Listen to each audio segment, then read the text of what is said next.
All right. So, hey, ladies, welcome back to another episode of the Finding Fynergy Podcast. I have another special guest with us.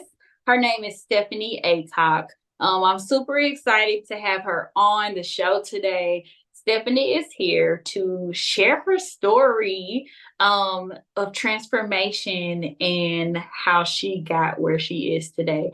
So, Stephanie, thanks for hopping on. I want to give you the floor so you can introduce yourself. Tell us a little bit about who you are, what you do, and how you help people. Absolutely. Well, first off, thank you so much for having me on. I'm very excited and honored that I get to be on this program. My name is Stephanie. I am a transformational coach and help not just women, but I help people overcome the character that they've created up until this point that they've been playing that is no longer serving them. And they are ready to step into, call it cliche, main character energy, but they're ready to step into that next, more authentic version of themselves.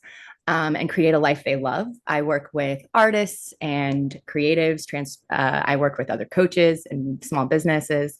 Um, and I am also currently in pre-production on a film that I've written and will be executive producing as well as co-directing and acting in. And I'm just really excited to get my story out there. And it's because of my story that I have the ability to do what I do now. I love that. And, we're most definitely going to get to hear more about all these things that you have going on a little later in this episode. For now, I want to jump into learning a little bit more about your story. So, you're a transformation coach. Mhm. And, from what I've seen, coaches usually are driven into this arena for a purpose, right? And so I want you to just kind of tell us a little bit about what pushed you into coaching. What events happened in your life to encourage you to even go this route? A lot.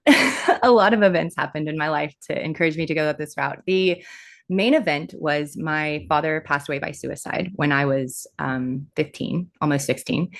And that started me on this journey of asking the question, what inside of us makes us want to take our life?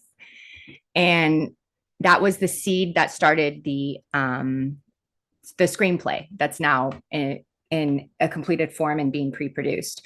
So that's the initial event that happened. But my own story is really what has led me to where I am, which is growing up in an alcoholic family and being in that space with that toxic energy and conditioning, and then going through an acting program that is amazing, which actually turned out to be the best thing I could have done for myself, because it allowed me to express everything that I had towards my dad and his passing and the way he passed.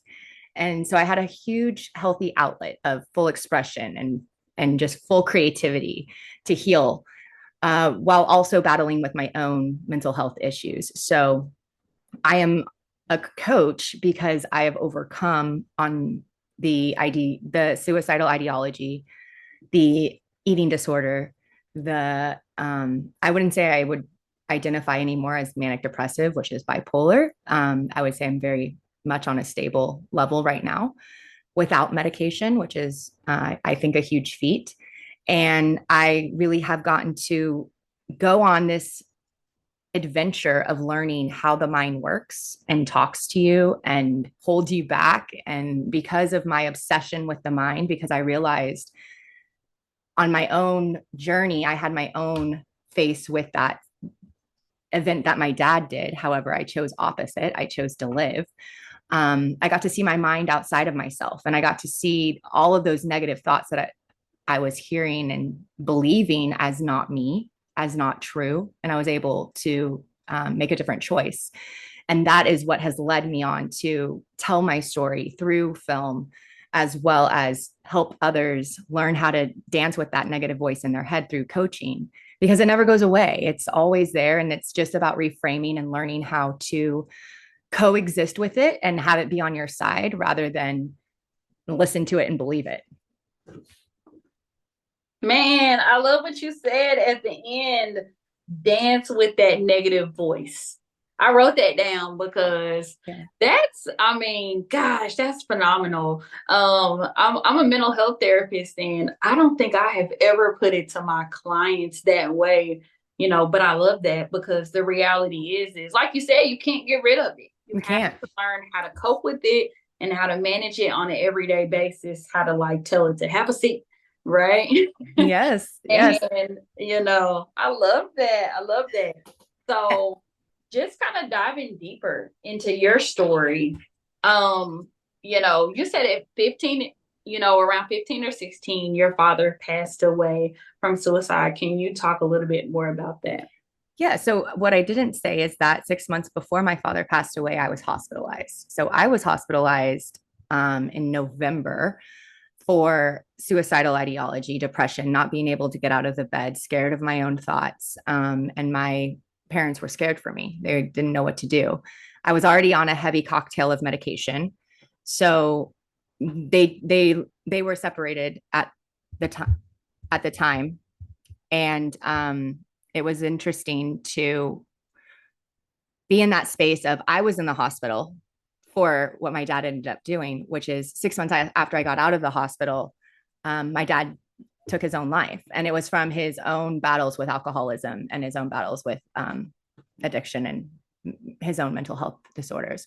So it was interesting that I went into the hospital for it, but my dad was the one that actually completed it. And then I was a zombie for the next, I would say, 2 years, or because I had senior year to go through, which was a nightmare in the sense of I just wasn't present. And then I had one semester of college before I realized, like, hey, I want to go after my dreams. I want to be an actress. I don't want to do the normal college route. So that's what I did is I moved to New York and I went to an incredible conservatory and got to learn how to be in my body and got to learn how to use my voice and got to really heal. Even though I didn't realize I was healing at the time, but I just had the ability to fully be expressed because for whatever reason, I call it, God, source, universe, life, whatever you want to call it, gave me scripts that were, daughters who have lost their father and getting to say things that I would have never imagined to say that were actually really healing for me. And then I, ended up on an edge of a cliff in Hawaii several years later. And that's when I had already had some meditation and chanting practices in place. And I really do believe that because I had already been exploring and learning practices that got me in my body and connected me to a higher truth, that I was able to see the lies for what they were when they were happening. And then after that experience, I ended up getting so much more help. And I went home and lived with my mom at the time. And I was in 12-step recovery programs for codependency and a few other things. And it was really just, I was in Oklahoma, Norman, Oklahoma, and it was a small town, a relatively small town. And it was like an incubation. It was like an incubation of just me healing from that event. And as I got stronger, I, just kept getting tools and modalities that were really helpful for my mental health. And now that's what I share with my clients and teach people, which is the word mental as an acronym is my foundation for my mental health. And I can tell you more about that too. Oh my gosh, man. So like at age 15 and 16, like, gosh, so much going on in your mind, right? Mm-hmm. How was, gosh, I know that turn your life upside down, right? Yeah, it And did. you were dealing with, you know, suicidal ideation, and it sounds like some serious thoughts of your own, and then did you even know that your dad was dealing with those things? I did actually. I wrote in my journal a month before he did it that he was going to do it. Um, I could sense. I mean, he had an attempt when I was younger, when I was in fourth grade, I believe, that son's bothering me a little bit.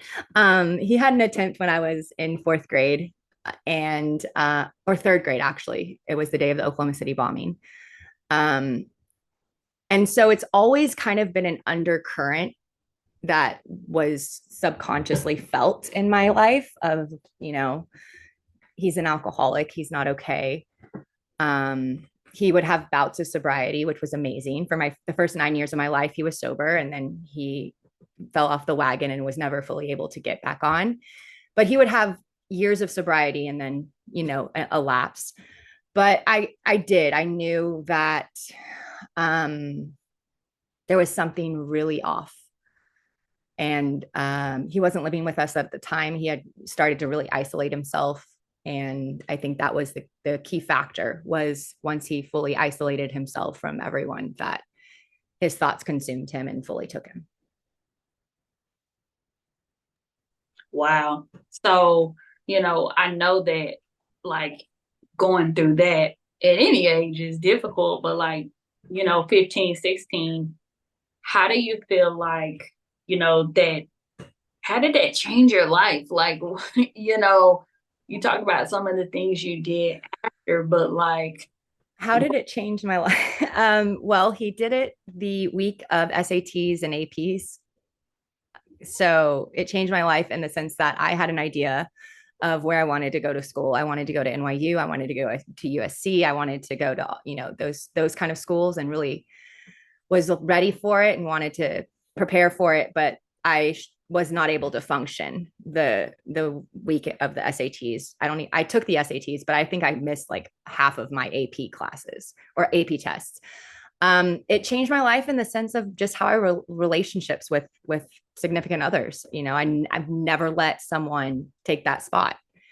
And it's because that abandonment wound has been so intense, and I've had to really navigate through, this person's not going to die if they drive away. It was pretty excruciating. I had to train myself, and thank God, because now I'm able to have that experience with someone. But I think that was probably the most detrimental, is just not being able to let anyone in. And you kind of talked about how, you said that you obviously were navigating your own mental health issues, but even through that, right? You went to an acting program, Mm-hmm. right? So at what point did you say, oh my gosh, let me start this, right? Yes. So I have been acting since I was like 4. You can ask my cousin. I've put together skits and stuff and forced them into it. It's always been in my body, in my blood. And I was devastated when I chose the college that I did choose, because of availability and ease of getting into, and not because of my craft or talent. And I finally was just like, you know what? I'm going to give myself the thing that I absolutely want and love. And I remember I walked downstairs and I told my mom, I'm moving to New York to be an actress. And she was like, okay, well, get into a school.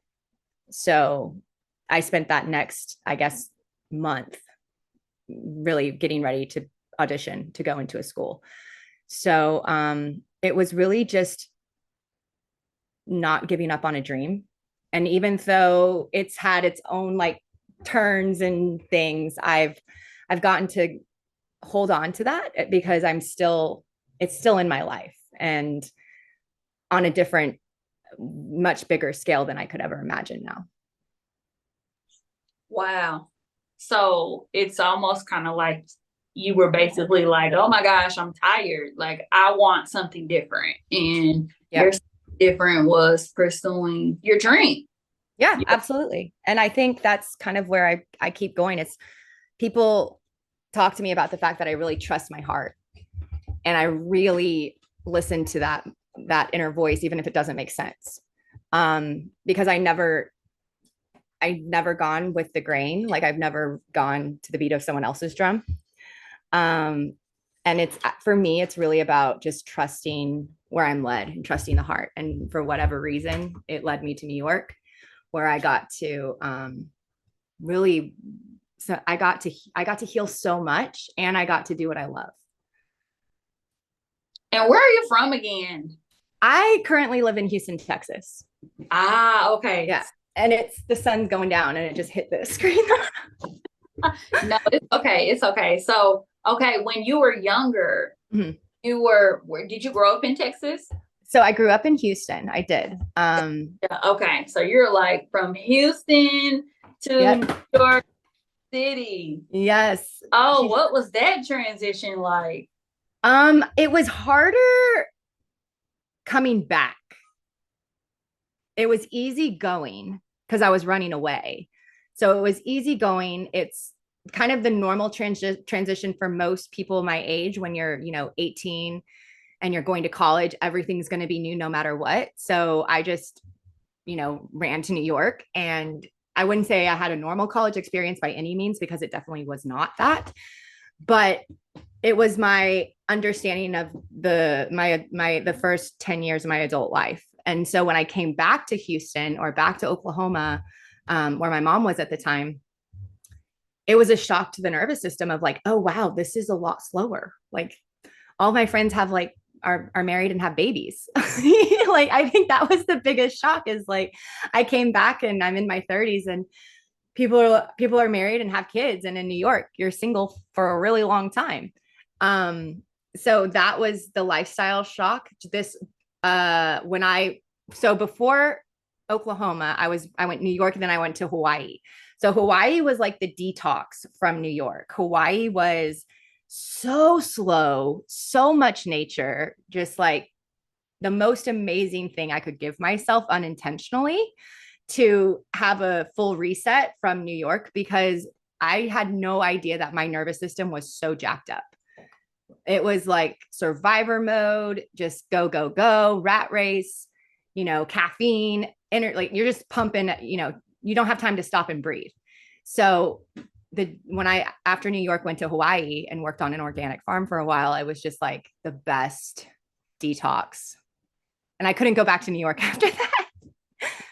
And listen, I've been to New York, in Manhattan, especially, is the worst. But it is a rat race, and it's like go, go, go, And so when you go to different parts of the country, it mostly everything is going to be slower, So like, yeah, it's a transition, away from that. But I love how you transitioned away and you found something that worked, right? Mm-hmm. That gave you peace. And sounds like you found that in Hawaii. Yes, I did. I did, and I didn't. So I did find it in Hawaii in the sense of slowing down. However, I was really still not well in the head. I was still very much in an unhealthy headspace. And I was in a dynamic that was not healthy as well at the same time. So it's like I was in paradise, but I was also in hell. And that's why when people are like, oh, I just want to move to, wherever, some paradise place, I'm like, well, wherever you go, there you are. So Hawaii was a very strong wake-up call around what was going on inside my inner world, because there was no stimuli, like no outside stimulus. We didn't have TV. Like, it was literally, I was living in the jungle. Like, I was living in the rainforest. And so when you have all your stimuli taken away, cell phone, all that, and then you're with yourself. And if yourself isn't well, then that's what you're going to get to experience. So Hawaii was the biggest detox, yes, from New York, but also the biggest wake up call for how much help I still needed and how much more work I got to do on my mental health. And one of the things you said earlier, you said that you were on the edge of a cliff in Hawaii. And I was wondering, like, what you meant by that. Can you expand on that? Tell us a little bit more. Yes. So I was on the edge of a cliff in Hawaii because um, I was ready to take my life, basically. And I was in a situation that was really unhealthy. And, one thing led to another, and alcohol was involved. So it wasn't like a sober experience. Um, but I ended up on the edge of a cliff in Hawaii, ready to jump. And without, I guess, I'm kind of protective of the story in a way. Like there's information I do want to share and information I don't, because one, it's in the movie, and then two, um, I do want to respect everyone involved in the situation. But it was very much seeing how codependent and how much of an Al-Anon, I guess, is. So people who grew up with alcoholics or who live with an alcoholic have certain tendencies that are not healthy and can cause you to be on the edge of a cliff. So I would say that my own diseases of how alcoholism shows up in my life were very, very present. Well, and you said a word that I want to touch on, and even just in reference to women, but codependency, like such a huge topic, when we're talking about, women, men, anybody. Codependency is most definitely not talked about enough, right? Like, this is something that affects, a lot of people, and I feel like a lot of people struggle with insight here. They don't even know that they're codependent. They, maybe have heard of the term, but they don't understand what it truly means. Like, can you tell us, like, what your definition of codependency is? I will do my best. So I see it as when people ask me, like, because I've been in 12-step programs, right? Because I've been in recovery, I'm like, however, my addiction is not a substance. My addiction is people. And the way I kind of look at codependency is that for me to get validation, to feel love, to feel like I have a purpose, um, not anymore, but in the past, to feel like myself, even, I needed an external thing. So a person, right? To fix, to save, to rescue, whatever that looked like. And really what it is a distraction from the pain.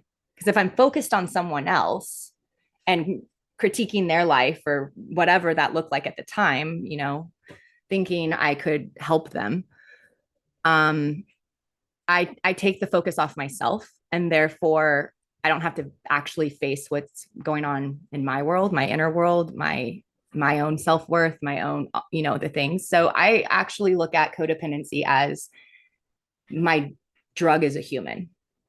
And once I looked at it that way, I can now be really clear on, am I using this person to get a hit, to feel better about myself, to not focus on myself, to take the attention away? And I'm really not as wrapped up in it as much as I used to be. It's because I know how to meet my own needs.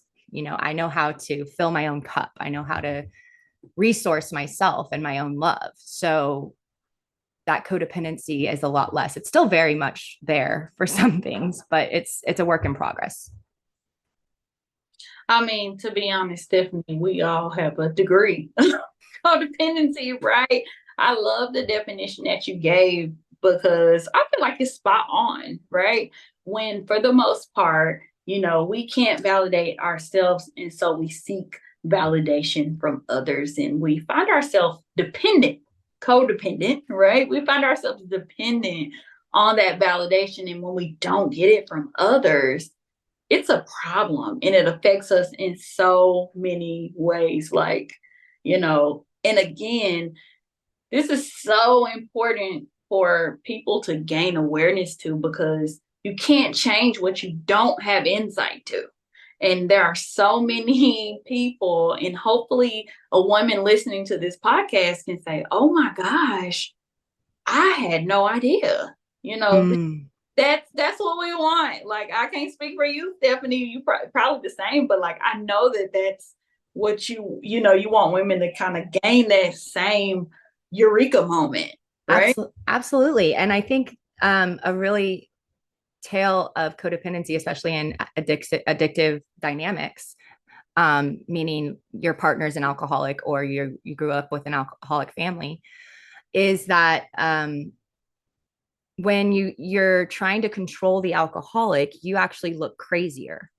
So like the alcoholic looks sane and normal, and the person trying to control the alcoholic looks crazier. And so what I've learned in Al-Anon is, they make their own decisions and you step away. And the hardest thing to do is not interfere with the consequences of someone's decisions who is a user or an alcoholic. That's one of the most challenging things to realize. And this is what those 12-step programs taught me, is don't interfere with life.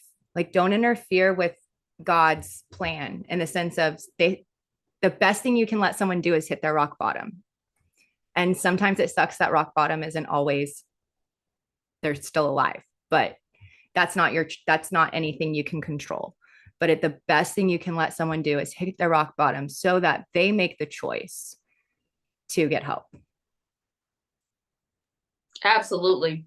Like, gosh, this is something I tell my clients. I'm like, the only person in the world that you can control is yourself. And even we struggle controlling ourselves 100% if you really want to break it down. Mm-hmm. So to fathom this thought that we can control others and we can dictate their actions, it's way more far-fetched than we understand in the moment. And it's not until we like look back and say, oh my gosh, what was I thinking? Yeah. So, man, I love that. I love that. This is spot on. This is spot on. I wondered, because you kind of mentioned, the 12-step programs, and I know a key part of the 12-step programs is that spirituality piece, right? Mm-hmm. So tell us a little bit about your journey, with your spirituality and how that's, developed over time. I would love to. It's like my favorite thing to talk about. So I'm actually a practicing Nichiren Buddhist. I chant Nam Myoho Renge Kyo, or like Orlando Bloom, but and like Tina Turner. But that is my spiritual foundation. That is my spiritual practice, which is awakening the Buddha nature within, or the Christ consciousness, divine love, however you want to frame it, and connecting it outside. So the thing I have a little bit of issues with the 12-step program, is very challenging for me sometimes, is because it says a higher power. And for me, it's an inner power. So it's like the macro and the micro, and I have a practice because I need something to ground me. I need something to root me into this reality. And so I do have a solid practice of chanting in the morning. And my belief is, just like a guitar, I am tuning myself to the frequency of love, God, divine nature, however you want to call it, right? And because I'm tuning myself to that frequency, that's how everything in my world shows up. So I'm able to see it from a higher perspective versus the egoic mind. And when I'm in a situation, for example, there's a quote that says, when obstacles arise, the wise will rejoice and the foolish will retreat. And so whenever obstacles come, it's almost a celebration. Sometimes it doesn't feel like that in the moment, but it's a celebration because I now get to see something deep within my life has created this. I get to see how I'm going to transform it with the help of that inner spirit, that inner wisdom, God, source, love. And I truly believe that things, like you said earlier, things can't be changed unless you see them. So when things get kind of ugly on the outside world, because everything's a reflection of your inside world, for me, it's an opportunity to be like, where internally do I need to clean up some aspect of myself so that something reflects differently back. And that's been so huge for relationships with me, because I stopped looking at them like there's something wrong with you. You need to do this, this, and this, and be like, oh, wow, I need to be more loving to myself. Oh, wow, I need to stop gaslighting myself. Like whatever I'm accusing them of, I'm actually doing to myself. So that's, I guess, my spiritual practice is just everything is everything, and you just connect to it, and there's a force, everyone's got it inside of them, and it's life. And if you can really see people for who they really are, which is the divine in a costume, then it's a great place to be in the world. Oh my gosh. Oh, so many nuggets right there. And, that part where you were talking about gaslighting yourself and, like that, taking ownership and recognizing the role we play in where we are, it's that insight and just that journey that you've gone through to work on your own self-esteem, right? Mm-hmm. To focus on Stephanie. And again, something that a lot of women struggle with, that's who we're talking to, but a lot of women struggle with, owning where they are and, owning their role. Obviously we can't control everything. We certainly don't cause everything that we go through, right? But what we can control is our reaction. Exactly. Right? And what we take that situation, that's where intentionality comes in, right? And I feel like that's what you were saying. Yeah. And when I heard you just speak, the quote, or not even a quote, but a saying that I tell myself a lot is, if I'm the problem, I'm the solution. And that helps me be like, okay, I have to take full responsibility. This happened especially with my eating disorder, is like, take full responsibility. This sucks that I have this. Okay. I have this. So what am I going to do about it? And am I going to sit here and play victim, or am I going to take full ownership of whatever? Financially, that's what I'm doing right now, is like taking full ownership of whatever circumstance I'm in, because that's the empowering moment that you can be like, okay, I can get I can get out of this. It's possible. Man, I'm just sitting over here soaking it in. I'm the problem, I'm the solution. I'm in awe over here. I love this. It's not always easy to hear it, but it's like, it helps me get kind of clear on my circumstances of like, okay, somehow I've created this mess. Oh my God. I tell you, I'm about to give my clients a couple of lines. I'm like, okay. It is. Yeah, no, that's real. That's I feel like at the end of the day, that's what it is. And you can't help but recognize, what's going on and what I can do, and that I do have a sense of power, through the things that you shared. And we're not even done talking about them, but through the things that you shared thus far, right? The only way that you've grown from that is you saying, okay, hey, not right. Like, I either continue to find myself in the same place, or, I'm not feeling better, whatever that is, but I'm not where I want to be. Right. Exactly. Change that. How can I be the solution? I think the first thing is to get really clear on who you're listening to. So naming that voice in your head has been so helpful for me. That's why I wrote a whole movie, is because I decided I was going to show people, like, there's a character in your head that's telling you all of these terrible things. It's judging everything. It's judging everyone. It's just sitting there, complaining all the time. It's it's just ridiculous. If you actually stop and watch your mind do the mind's thing, it's always looking for problems.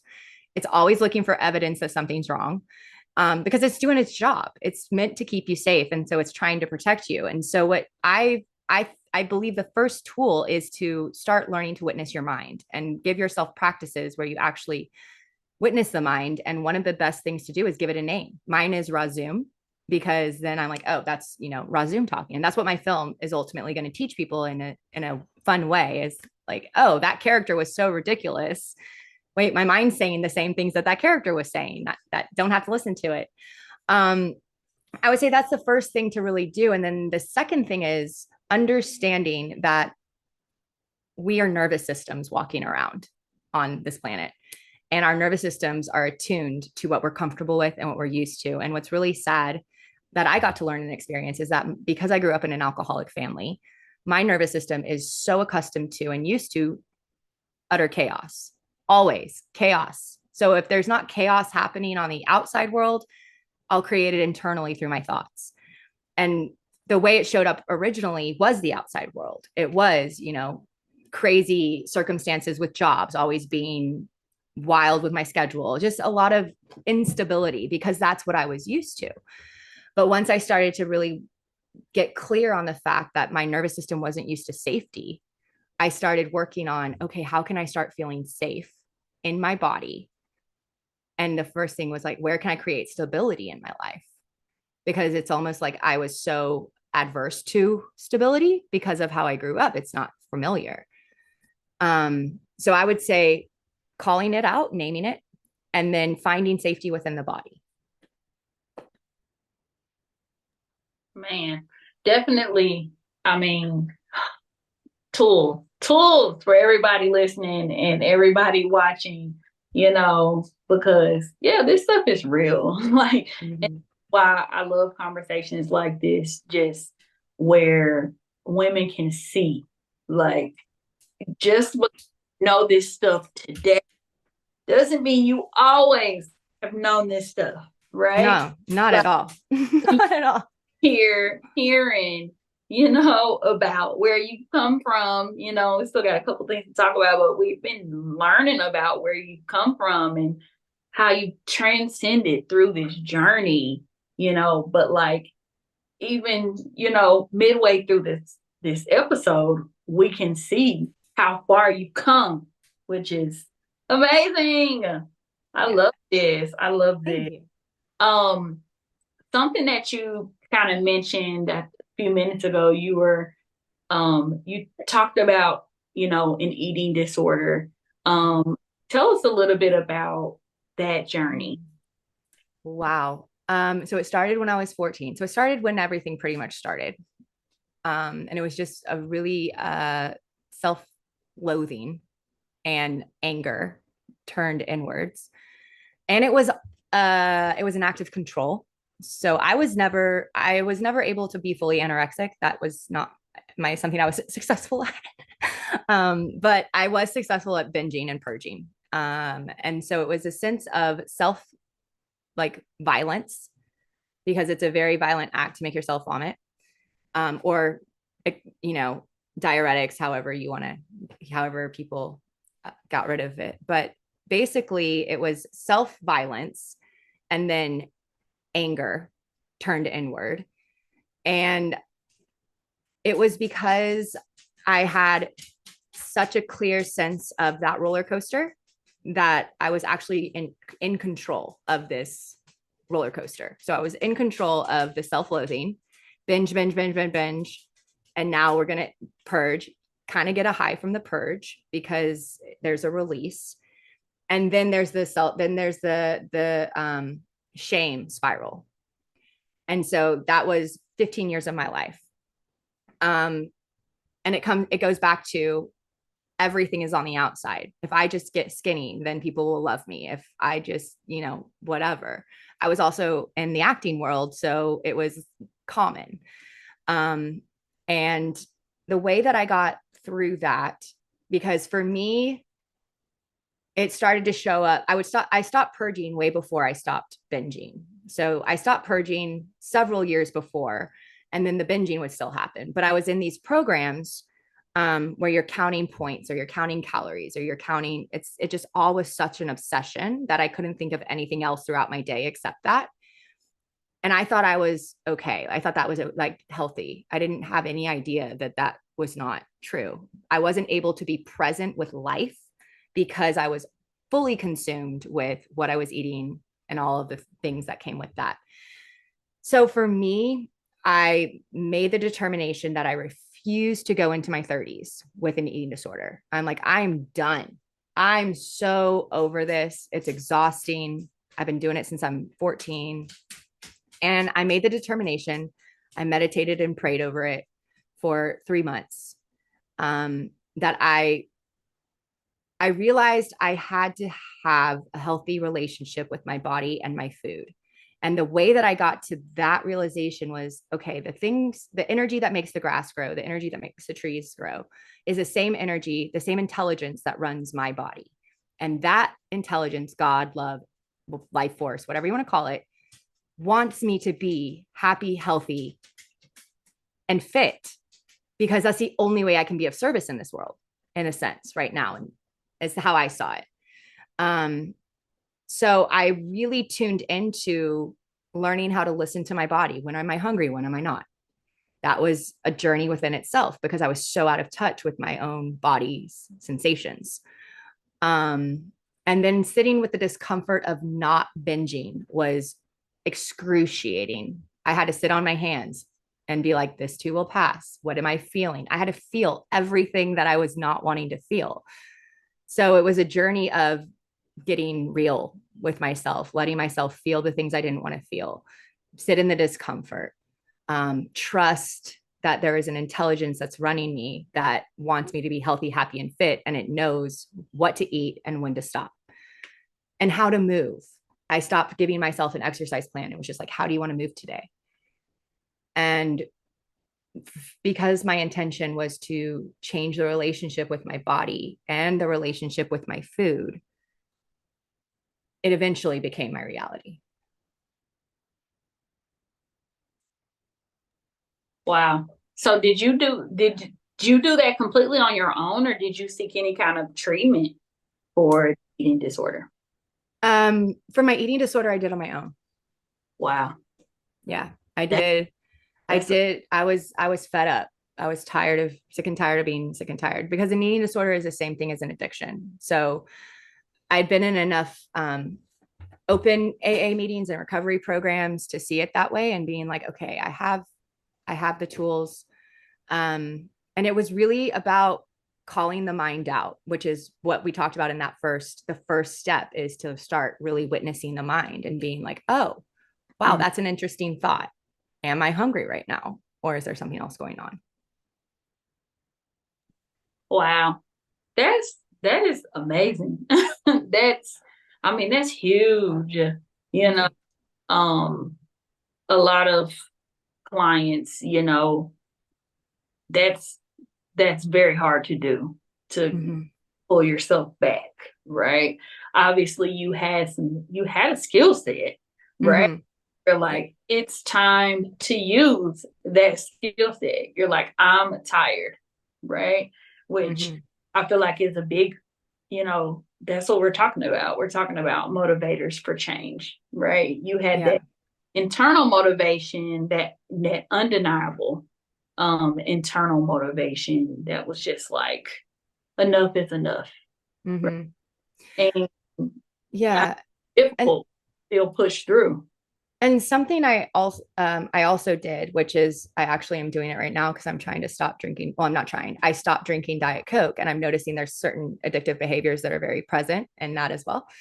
And what I do is it's called a pattern interrupter, and I give myself permission to act out. So I gave myself permission to binge. I'm like, okay, baby girl. And I talk to myself like I'm 5.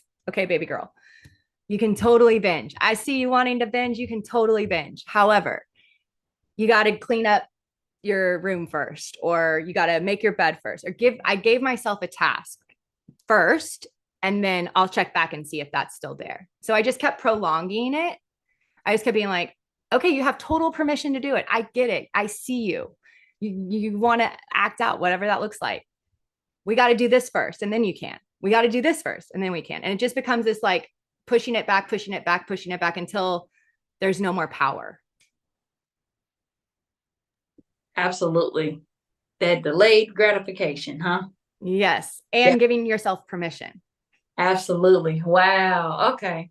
Gosh. I I love use I use that for my suicidal ideology too. When I was in it, I gave wow. myself permission and I was like, okay, if you're there, that's fine. I see you.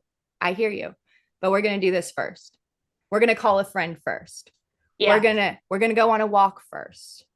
But for Yeah. some reason, once I gave myself permission, it didn't become this big, scary, powerful thing over me. Yeah. It became an empowered choice. And the choice then eventually was, oh, I don't want to do this anymore. Yeah. Man, that's an interesting perspective. But I kind of see, the distraction part, you know, happening because as a mental health therapist, one of the things we do with a client who's experiencing suicidal ideation, we create a safety plan with them. Mm-hmm.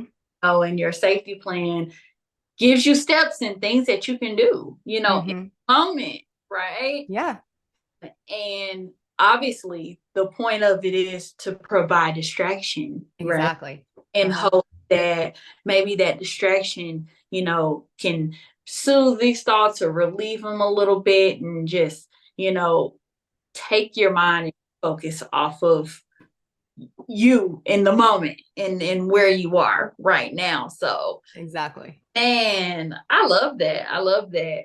Yeah. So okay, all of these things, that you were dealing with, at what point did you say, let me, get into a 12-step program? Mm. So I kind of grew up in them because of my dad. So I was going to Al-Anon or um, family week when he was in rehab. I would say when I came back from Hawaii, I realized I was like, what is the common theme? The common theme is I keep ending up with people who have a drinking problem or an addiction. And so that's when I went into Al-Anon, like fully. And then that morphed into several other different programs that I feel like kind of all relate to the same thing, which is people are my drug. So if that's the case, then there's several programs for that. I'm not involved very much anymore with that. My spiritual practice is more grounded, and I'm more in, I guess, that community. Um, but I do feel like that was a great first getting myself the help I needed. Yeah. Yeah. No, that's huge and a huge step. And,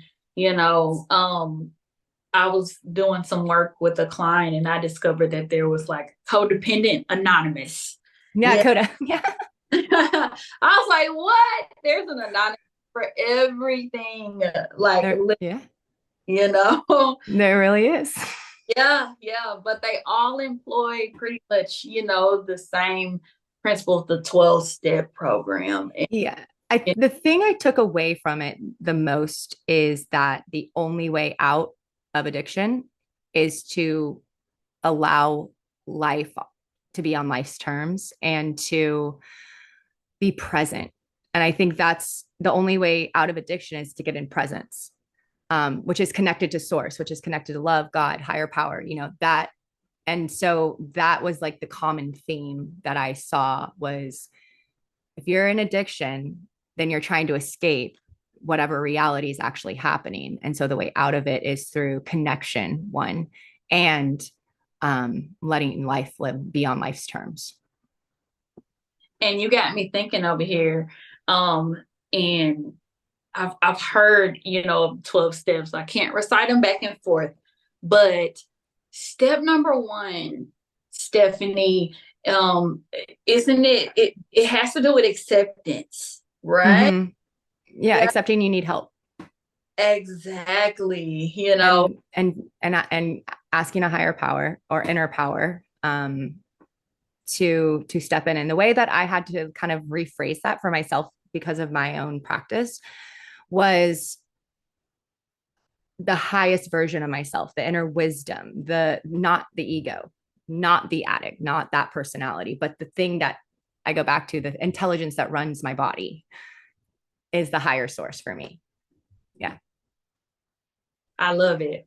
I love it. Man.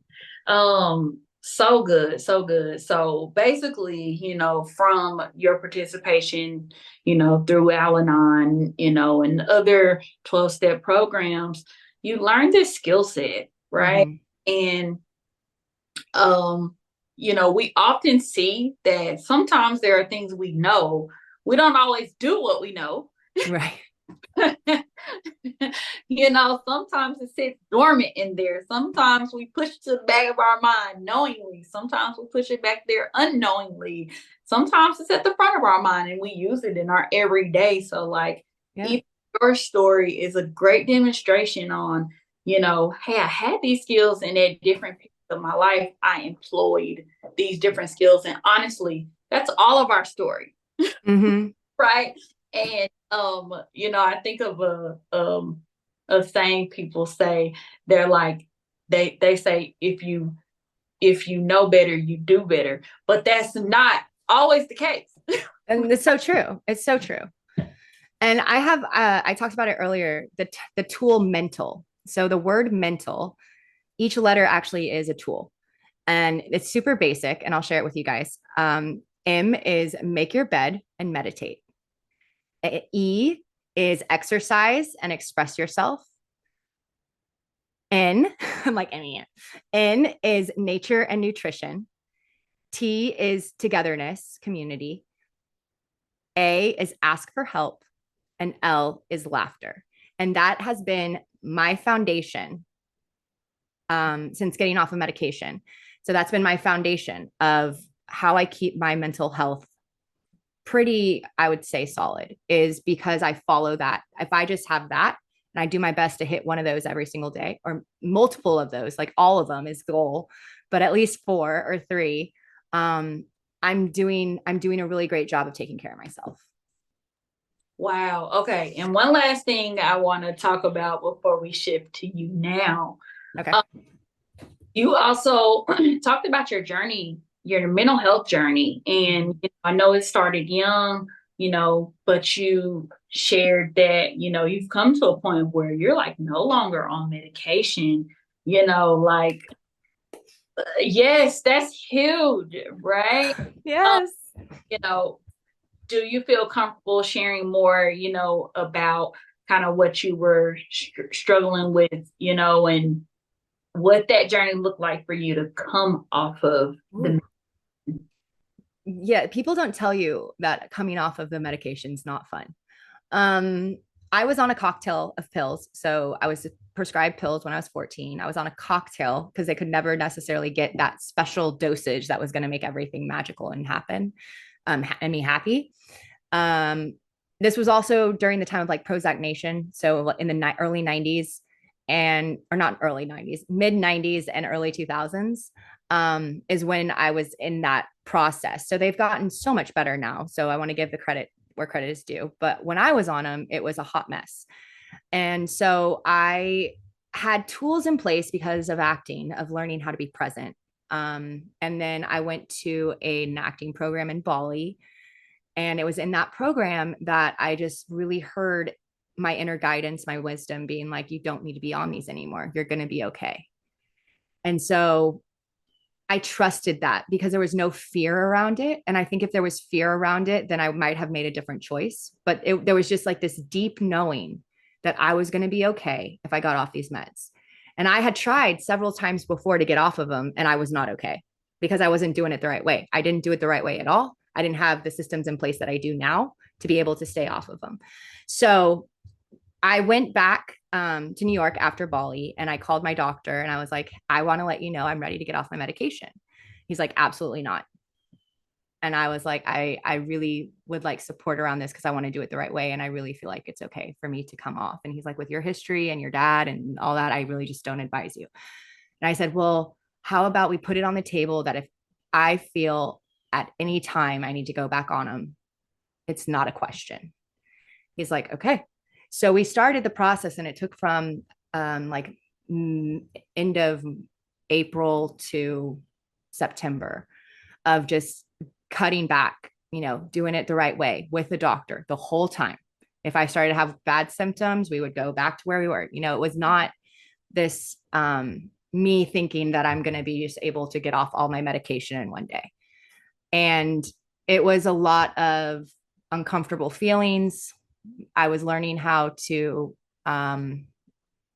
experience life differently because I've had so much help with the medication.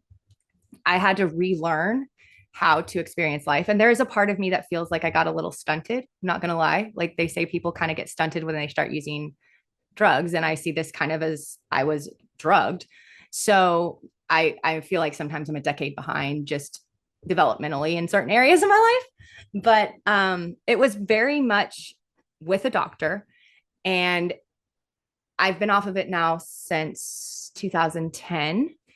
And it would be the systems that I have in place now, which is there are professionals. I have, a therapist, I have a coach, I have all of these things in that professional mental health world. And then I have my own things that I do to make sure that I'm in a good space too. I do ecstatic dance. I have just meditations in practice, and being able to recognize I have it green, red, green, yellow, red. And I can tell when I'm in the red. I'm going to my therapist like every single day, or once, not every single day, but it's a lot more frequently. And right now I'm in green. So I'm actually not going to my therapist. I'm just working with a coach. But I have a plan and I have systems that keep me feeling comfortable and good around the decision not to be on medication. I love that. Thank you for sharing. And I love how you said, like, I did this with a doctor. So for anybody who is listening or watching, we are not advising you to withdraw yourself from your medications. Just want to put that out there. Stephanie said this happened from April to September. That is 5 months, y'all. Like, that was not an overnight process. Withdrawing from like psychotropic medications is not something that you do alone. You do under a doctor's care. But that's amazing. And I love how you talked about, all the things that you have in place. And I know that's on a little preview, but it really takes those things, right? And the importance of having that team and community of support behind you. This wouldn't be possible without you having your own personal tools, which you have gained doing your also, you have your professionals, right? And your help guide you. And you're like, when I'm in the red, I'm going to my therapist and my coach. When I'm in the green, I just depend on my coach. Like, it's I love it. I can tell you have so much, to share and to help other women with. Thank you. Yes, I think it's important. I call it my team that keeps me sane, my team that keeps me sane. Always giving me tools, always holding the space. It's really important to have a community. So not just the professionals, but just like a really solid community, which I am so grateful that I do have, that can hold some big stuff, because a lot of people, superficial relationships wouldn't cut it for me anymore. Like I need depth. I need community. I need people who are going to be there. Yeah. 1000%. 1000%. Man. Okay. So, I feel like we hit on a lot of just kind of what brought you up to this point. Now, reintroduce yourself and tell us, what you do. Tell us about how you help women. Tell us a little bit about your services. Like this is your entrepreneurial growth, right? You've Yeah. got, you used all this stuff as a catalyst and to motivate, to motivate you to get point. And so tell us what all this has created. I believe coaches can take people as deep as they've gone. And I've gone deep. I've gone real deep. I've been to the hell back, and now we're gonna help you get through it. But basically, I first off, I wrote a screenplay that's an award nominated. I'm going to brag just a little bit. An award nominated screenplay that's in pre-production, and this is my pride and joy. My baby is a film that we are creating, and we are currently looking for producers and funding. And that's the story of a young woman who's diagnosed manic depressive, who gets on a whole cocktail of pills and goes through tragedy with her, father passing away by suicide, and comes out on the other end, but just barely, and learns how to dance with that voice in her head. So that is my baby, which is in pre-production, and I'm executive producer, and possibly actress. Still debating on a few things with that. But for me and coaching, I help people. Jim Carrey, I'm going to tangent real quick. Jim Carrey has this saying where he said, depression is about deep rest. It's your soul asking for deep rest from a character you no longer want to play. And once you realize you're playing a character, then you can choose which character to start playing and to show up as, and to be more authentic and truthful. And I use that quote because that's really what I help people do. Is I help people stop playing a character that they're done playing. They're tired of it. Is it the victim? Is it the, always, single, or whatever character that they're playing that's no longer serving them? That you created this person and this character for a reason, to protect you from certain things in the world. And once you realize that you've used all of these protective mechanisms that are no longer serving you, you learn how to feel safe in your body, and you get to become the character that you truly are, this like true, connected to self, connected to your authentic voice, and then create the life that you truly desire, because you're living in truth versus all of the masks and all of the things that you've put on. So I help people regulate their nervous system so that they can do that. I help people expand into the next version of themselves. So one person I'm talking to right now, it's really exciting. She's auditioning for Broadway, and a lot of stuff is coming up around that. So just, supporting that expansion, because when you expand, you don't just expand with the good, you also, the same amount of contrast comes. So being able to see, oh, this is, like I said, obstacles arise, the wise will rejoice, the foolish will retreat. This is the contrast. This is so I get to break through to get to the goal.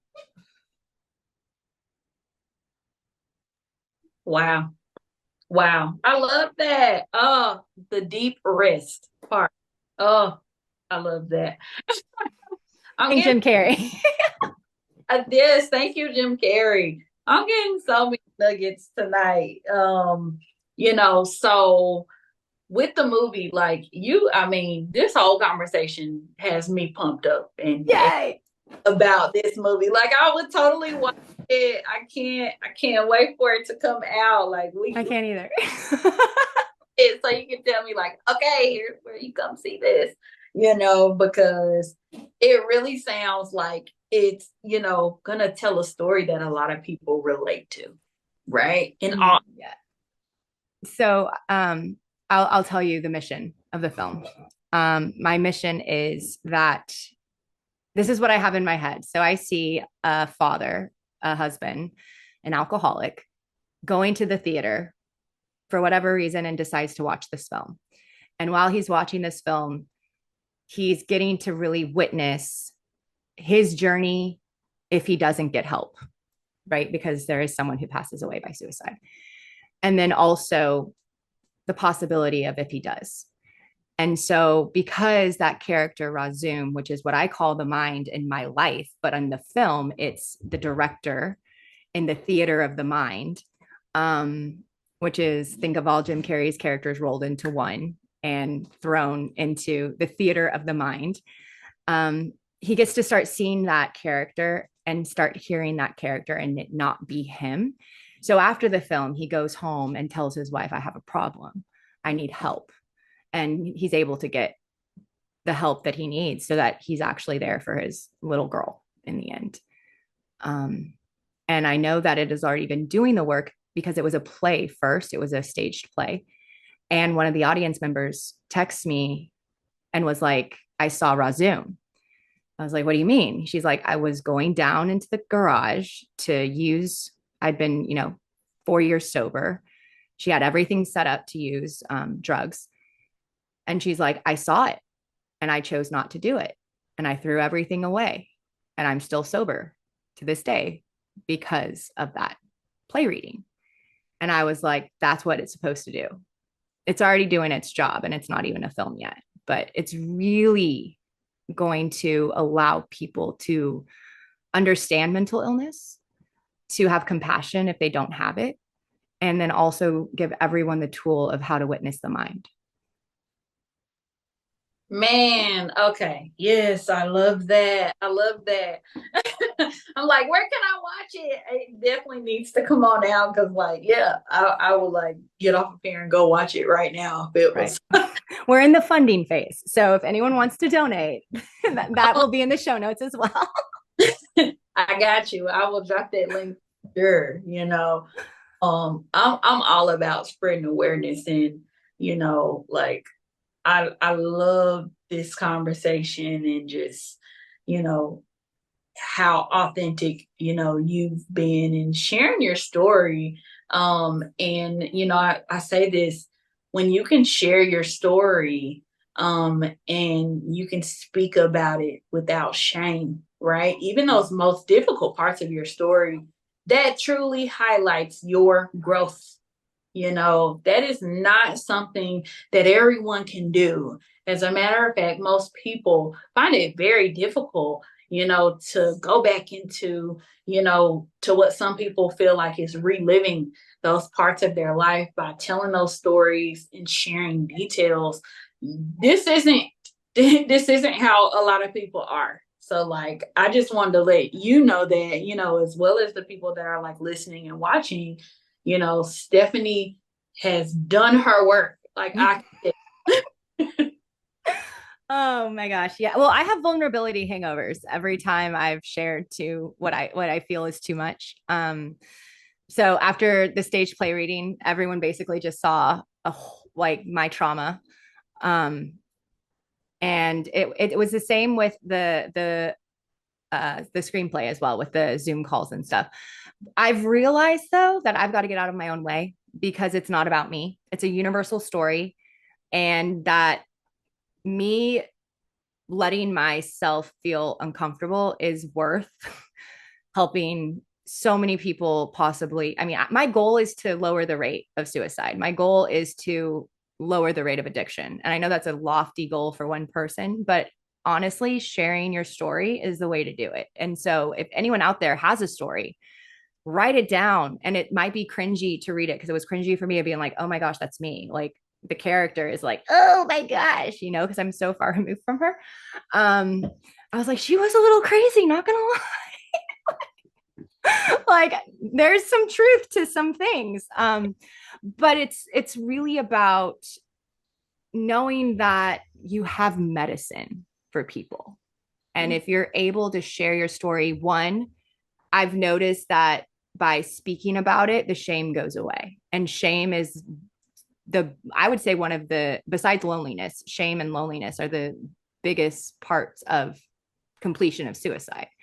Yeah. So shame goes away when you share your story in safe spaces and can be truly seen and truly heard and held. And even if you just write your story down for yourself, yes, you can release it and you can see patterns. Like I saw patterns and I was like, oh, wow. Yeah. Because you see it from a different perspective. You see it from like the whole picture. So of course I want to blame the villain in my film, right? But it's not the villain's fault at all.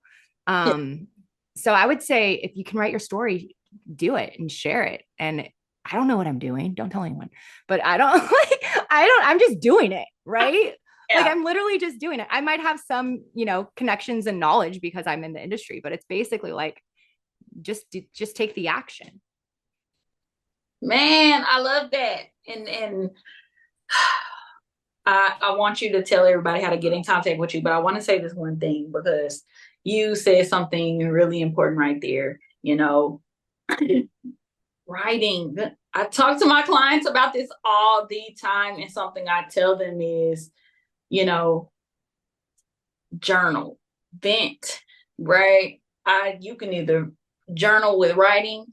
I do voice journaling, which means I press record and I talk to myself, right? Just be talking to yourself without the recorder. The point is getting it out. And the amazing part about recording it somewhere, whether it's a voice recording or it's written, is like you said, you can read it back, you can listen back, you can find the patterns, and it's amazing. And I tell my clients, I'm like, you want a therapist away from your therapist? This is how to be it, right? You identify those patterns and skills that you learn with your therapist when you're away from your therapist, right? Again, going back to what we were talking about earlier, which is the key point of change is insight. Exactly. And I love that you said journaling, because E is express, which is, I see it as journaling, expressing yourself. And what I do actually is I journal as me currently. And then I ask myself a question and I step in as my higher self. I step in as that wise part of myself and answer, because we have access to it all. And another thing that I find interesting and do sometimes is write with the non-dominant hand, so that there's, you can't really think, you just write. And so what comes through is less the mind and more the soul. So it's journaling is, I call it conversations with God in the morning, is where I just literally journal 3 pages written. And sometimes it's complaining. And then I realize all I do is complain and realize, well, maybe I should stop doing that. Now it's gratitude. So it just, journaling is an incredible tool. I'm right there with you. Yeah. 1000%. I'm right there with you. So oh man, so many nuggets, on today's episode. Stephanie, tell people how to get in contact with you, where to find you, and if they want to check out your coaching, if they, of course, want to learn more about your movie. I know it's in pre-production, but where can they go? Tell us how to get in contact with you. Absolutely. So the website is called The Film Bloom, BLOOM.com. And that is going to have everything you need. So there'll be a tab at the top that says work with me. You can click there. And from there, you can see if you want to be a producer, if you want me to come on and be a speaker, if you want to work with me one-on-one, schedule a call. I'm happy to chat. And then also at the Journey of Bloom on Instagram is my IG. And that's just, I share the film behind the scenes. And then I also give mental health tips and tools. But if you want to work with me one-on-one, just go to thefilmbloom.com, tab work with me, and then you'll see how to find me there. Set up a call. Wow. Okay. And I'm definitely going to include those links in the show notes below. Yay. Man, this has been such an awesome episode. I so much. I enjoyed the tips. I enjoyed the authenticity. I enjoyed the vulnerability. And yeah, I don't know what else to say, but just amazing. I thank you so much for hopping on here. No, absolutely. Like I said, it was an honor. I'm so excited. I love sharing my story because I know it's got to impact one person at least, right? Absolutely. Absolutely.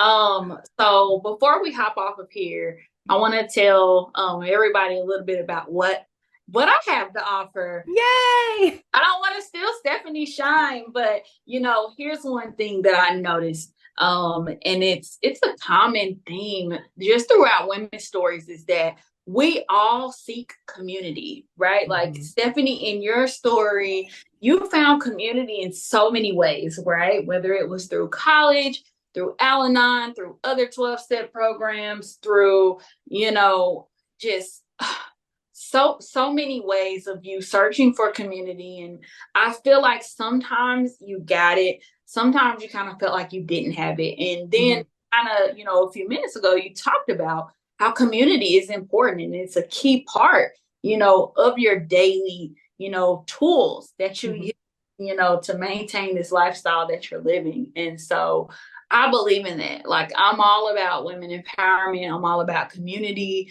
I'm all about, like you said, growing into the woman that you desire to be. Like, that's something I say, Stephanie. So like, I love it. We're like here, and I love this because, I'm right there. And like, for that, what I kind of created for women is a monthly membership. In my membership, it's called the Fynergy membership. Is for women who are looking to intentionally improve themselves, right? And there's so many areas that as a woman we want to develop, right? It's not just all about emotional health. There's financial health, there's spiritual health, there's physical health, career and entrepreneurial success. Like, it takes a village, right? It takes a huge it takes a community, it takes a skill set, it takes a lot of knowledge in a bunch of areas. And so the Fynergy membership is comprised of 3 sections, one of which is called Fynergy Connect. In Fynergy Connect, we do, virtual meetups from the comfort of your home. And, the beauty in that is you got women who are looking to grow. We do weekly Bible study. We have an entrepreneur group. We have monthly book club. We do, exercise meetups in the morning. We have a weekly sister circle call. We're continuing to add events to it every month. There's also the Fynergy Grow Library, which is, our growing library of podcasts, ebooks, videos and courses, and blog posts, all geared towards helping you, get those bite-sized learning opportunities, right? We don't have to study for an hour, 2 hours, or, we can learn and grow in 10, 15 minutes a day, right? All with that intentionality. And then last but not least is Fynergy Social, which Fynergy Social is, I call it the Facebook away from Facebook, because Facebook is noisy. But a lot of us still search for a place where we can connect, we can encourage each other, we can ask questions and have valid discussions and get feedback on different things that we're going through in our lives. And, that's our community, right? And so the Fynergy membership is, of course, open to all women. And it's something I started as of right now, is just a couple months old, and, right now it's priced at $4.99 a month, whopping $4.99 a month. I can't say we'll always be this price, but, I want women who are out there searching, to find a community, right? That's what we've been talking about for this entire episode, is to find your tribe, right? And on top of the $4.99 a month, it has a 30-day free trial. So like, you just can't beat it. I mean, try it out. Okay. So, whether you find community in the Fynergy membership, or you find community and connect with Stephanie, the point is to find community, right? Like, you don't have to do this alone. None of Stephanie's story would be possible if she didn't have help. I wouldn't be where I was with no help, right? Yeah. Takes a village. Yes, it takes a village plus some. Oh my gosh, so hopefully that has resonated with anyone who is like watching or listening to this episode. And again, Stephanie, I want to say thank you, super thank you for hopping on. Thank you so much. Yes, and I want to give you the floor to share any final thoughts before we end this episode. Oh, final thoughts. Final thoughts. Don't let fear hold you back.